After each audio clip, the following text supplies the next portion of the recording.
George. Ha? Ginaganti na kita kay Sam.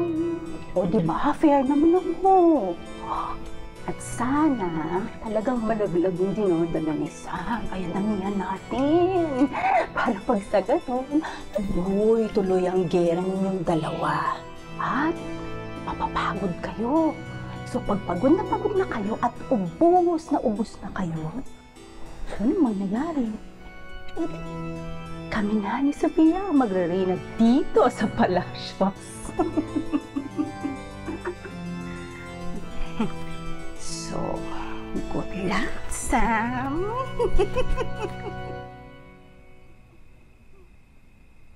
Ginawa ni Sam yun? Opo, Sir Galvan. Gusto pa niyang mahulog si George sa hagdan at malaglag yung apo natin.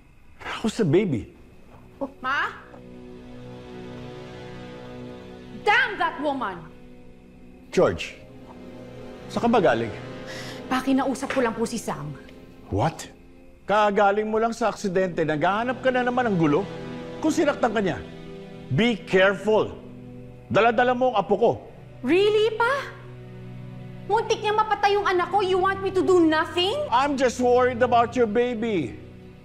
That woman killed her husband. Muntik niya rin akong sagasaan noon. Ngayon naman pati yung anak ko gusto niyang patayin. Who knows, baka siya din ang naglason kay Basil. Kung kayo po ni Tita Aurora, napapalampas niyo po yun, ako po hindi. Bibigyan ko ng hustisya yung nangyari sa asawa ko. Sinabi ko naman sa'yo umalis na tayo dito. Puro gulo na lang nangyayari dito sa palasyos Hindi naman ako nagsimula. Si George yung kung ano-ano itong binibintang. Hindi ba ikaw talaga ang gumawa nun? Nay, sa tingin niyo talaga kakayanin ko manakit ng baby? Gusto ko lang manggaling sa sarili mong bibig kasi pakiramdam ko, parang hindi na ikaw yung Sam na pinalaki ko Nay, ako pa rin to. Mas pinagtapang lang ng mga pinaglalaban ko. Gaya ng? Gaya ng mga nalaman ko tungkol kay Papa. But you should have called the authorities. Si Sergeant Royales. And then what? Another long investigation? I can't wait that long anymore. What do you mean? What's that Bible quote again? An eye for an eye, a tooth for a tooth, a life for a life.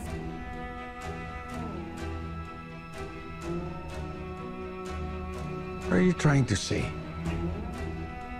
Ano gusto mo mangyari, George? Gumante? Patayin ang anak ni Sam? Mas mahalaga ba yan kaysa sa peace of mind? Nay, kahit na umalis tayo dito, hindi pa rin ako matatahimik. Hindi ako mapapakali hanggat di ko nalalaman yung katotohanan. Anak, nakaya naman natin ang 5 taon.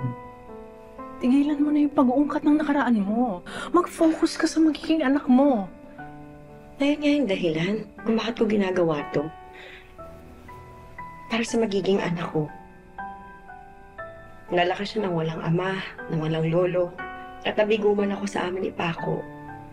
Gusto ko lumaki siya na alam niya na ginawa ko lahat para malaman ang katotohanan tungkol sa lolo niya. Pero may ibang paraan. Hindi naman dapat ikaw mag-imbestiga. Hindi lang naman ako, Nay.